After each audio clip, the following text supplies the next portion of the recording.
have someone here I could talk to about the Bible? Like, do you? Yeah. You want to? I mean, I could talk to you. Yeah.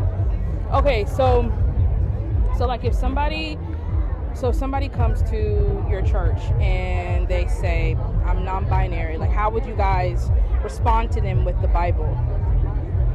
Well, we'd sit down and have a long session together, but if they're not binary, they're not binary. That's the way God made it. We don't argue with what God's done. Okay. We invite you to be part of our community. Okay. Okay. And we walk together through it. We don't change people. Okay. We don't want to change people.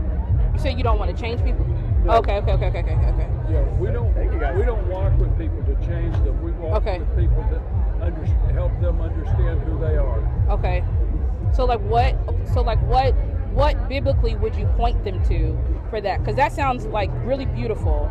But like what in the Bible can you point to? Well, really, you look at the ministry of Jesus.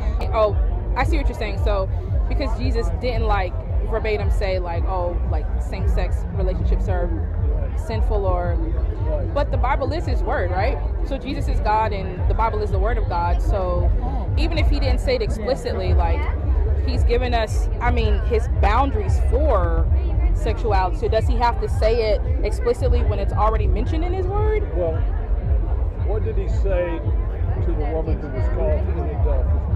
Go and sin no more. Right. Okay, I don't understand the. Well, no, but how did he? What was the crowd ready to do? Oh, stone her. Yeah, she had violated the law. Yeah. Yeah.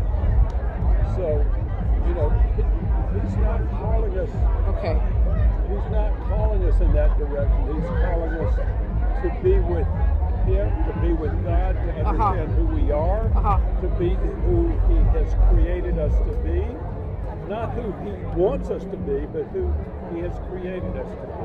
You need to find out who you are, help you walk your own path, help you to be God's creation to the rest of the world.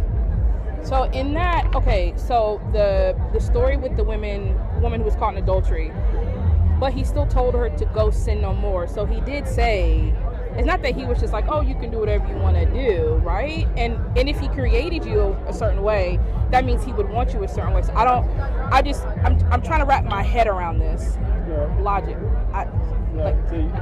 It's not logic. You're trying to create it into reason, and it's not reason. Okay, it's not reason. Okay.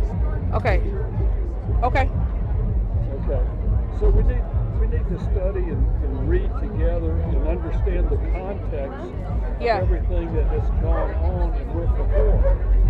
So what would you say, what about the context, like, changes or influences how we should look at sexuality? Well, if you commit yourself to a relationship with another individual, then you love that person unconditionally. Okay.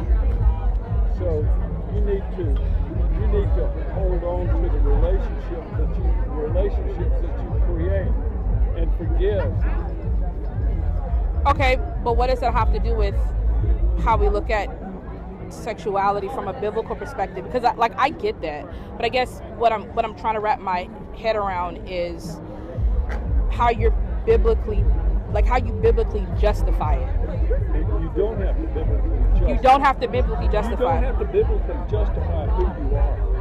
Well, that don't make sense, does it? Because then why have then why do we have the Bible if the Bible can't speak to who we are at every level? Because even so, if we're gonna say, okay, Jesus never said anything about homosexual practice, okay, but he never said anything about incest either. But does that make it okay? No, because he's given us our boundaries for sexuality. So that's what I'm just trying to wrap my head around what you said. Well, incest is taking advantage of someone else that's brought into your life. You're taking advantage of another human being and dominating the person.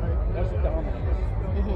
God did not preach dominance. Jesus did not preach dominance. As a matter of fact, God rose up against, Jesus rose up against dominance. Okay. You talking about politically? Politically, socially, and morally. Dominance. He doesn't call it, God calls us into community with one another, not into dominance of each other. So what if it's a relationship where they're both consensual? It's consensual. They're both like, okay, this is fine. Would that, if it's not dominance, would that be okay? Is dominance what makes it biblically wrong? That's what dominating another human being is what makes it wrong. Okay. But dominating a child is incest. Dominating what? Dominating a child, one of your own children, that's incest. Well, yeah, okay, but what if they're two adults who and it's consensual? Would that be okay?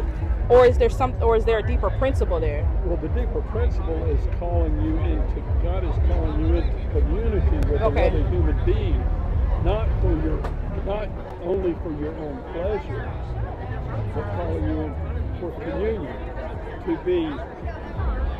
be subject to one another, not dominated by each other. Okay. All right, cool. Well, thank you for the conversation. I appreciate that. I appreciate you talking to me. Yeah, absolutely. Thank you. Thank you for being kind. I appreciate it. Cool. All right, thank you.